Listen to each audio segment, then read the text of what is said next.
Hey guys, welcome to the Brick by Bricks Robotics YouTube channel. In this video, I'm going to teach you everything about what's currently on your screen, how it works, and why they're important.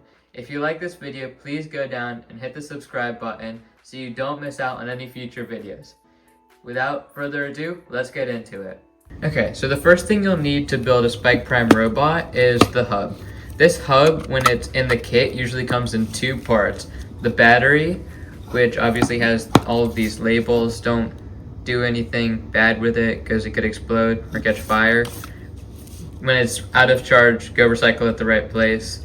But yeah, that's the battery, and then this is the main cover that has the Bluetooth connection, turning on and off, switching between programs, and then the connection spots for all of your motors and your sensors. It also has a bunch of connection spots for pegs and anything else like axles that you may need to attach.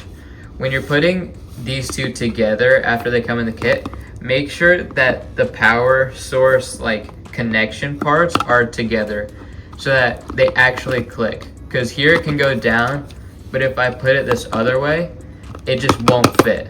So make sure that these are same way so that when you push it down, it just clicks into place. But yeah, that's basically all you need to know for this main hub. The next thing that is important for a robot are the big motors. These motors are used for primarily driving. So your driving wheels, usually the robots have two, but you can have up to four, I believe, that come in a kit. I may be wrong about that. So just check your kit to see what comes in it. Here it has the spinning part that rotates everything you need to, which would probably be your wheels, but you can use these for attachments to complete missions if necessary. Usually the big motors are used because they can provide more speed and power and torque. So yeah, all around we have connection spots for pegs and axles, for wheels, and everything you need. And this is the connection wire that plugs into the hub. So this, make sure it's faced the right way. So these gold things should be pointing down. There's a little gap here, and it's fully flat on the top, so you shouldn't be able to feel anything on the bottom. It just plugs in to the port, and then it'll show up on your coding interface. It doesn't really matter which one you put it into. You can put it into any one. It just depends on what port you want it to be in for coding and what makes it easy for all of the other things you attach to the hub. But yeah, this is what it looks like. It's pretty big, has attachments, connection points all around.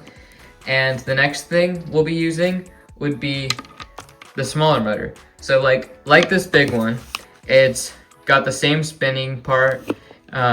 It's got most of the same attachment points. Maybe there are a few less because it's smaller and can't accommodate for them. Yeah, here on the front there aren't any. There's two less on top and on the bottom, but there are still connection spots at the back, and it serves the same primary functions. It's just a smaller motor. Usually these motors are used for attachments, so things like lifting and lowering and maybe pushing if you orient it the right way like that.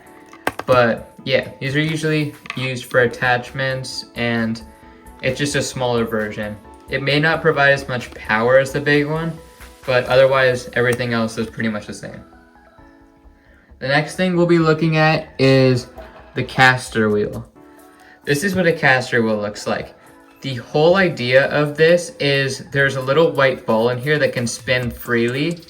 It doesn't fully spin like frictionless, but it's pretty close to that. It's just fit inside this blue casing so that it provides like an extra support that allows your robot to move with support in the front or back or sides, wherever you decide to place this, without it dragging and making your robot turn unnecessarily or being slower. So yeah, it has the casing, and then it has connection points, these three left and right, one in the middle, and then two on the top.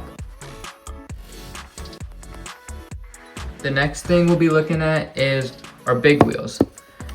Like the big and small motors, you have the same kind of idea with wheels. They're just big and small. Like I said before with the motors, some of the attachment points don't come with a smaller one, but that's because of size, and you may not necessarily need all of those, but the general idea is the same. These big wheels, these small wheels, anyone can be used for driving. It just depends on your robot's design and what's necessary. But yeah, this is obviously smaller with less connection points, and this one is bigger with more. Now on to the sensors. There are usually 3 sensors that we use. The first being the color sensor. The whole point of this color sensor is on the mission mat, there will be colors, and you can use this and put it on your robot at a point where it can detect different colors. So when it detects different colors as you're moving forward, backward, side to side, turning, it can help you identify where you want to stop or where to go or where to turn. So if you say, okay, let's move forward until the sensor senses blue, your robot will run the code and then, oh, no blue, no blue, oh, blue. So it senses the blue, it connects to the hub sees that. It's kind of like your brain and your eyes. This is like the eyes. It sees the blue, it tells your brain, oh, I see blue. Okay, the brain says, okay, well, the code says when it sees blue to stop. So the robot stops and then continues on with whatever the next line of code is. That's basically the general idea. When you turn it on and connect it to this hub, it'll have a ring light kind of thing here where it's just a white circle around the middle, but that's just to help it illuminate the ground better so it can reflect colors more easily. This is the distance sensor. Basically what this does is it uses infrared to detect how close it is to an object. So just like the color sensor, if you want to stop 20 centimeters away from a mission, which might be a little far, I'm not great in centimeters, but yeah, you can set like, let's say 2 inches. So it'll come 2 inches, it'll tell the brain I'm 2 inches, so the brain will say, okay, wheels stop spinning, we're here, and then it'll continue with whatever you need to. So this is especially useful if you want to have if you have an attachment that only works at a certain distance, you can use this so that the attachment works every time. The final sensor that I'll be showing is this touch sensor.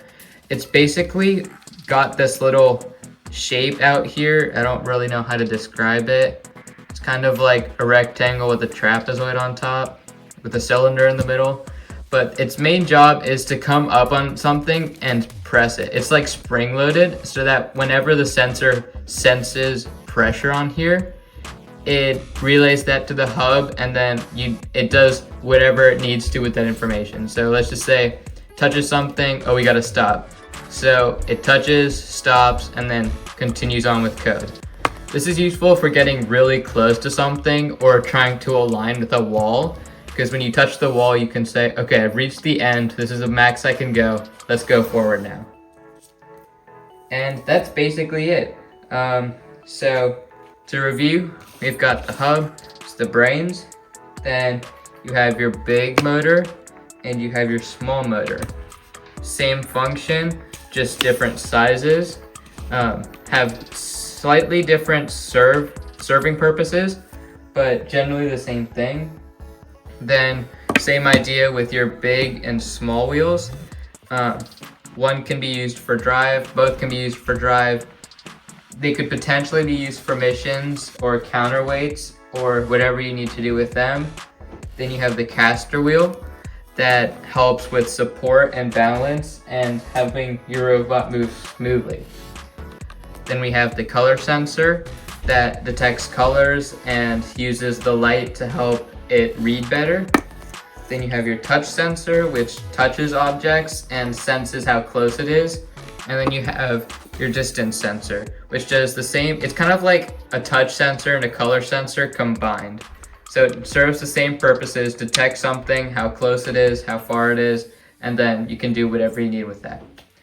But yeah, that's pretty much it. Thanks for watching, and I'll try and post another video sometime soon.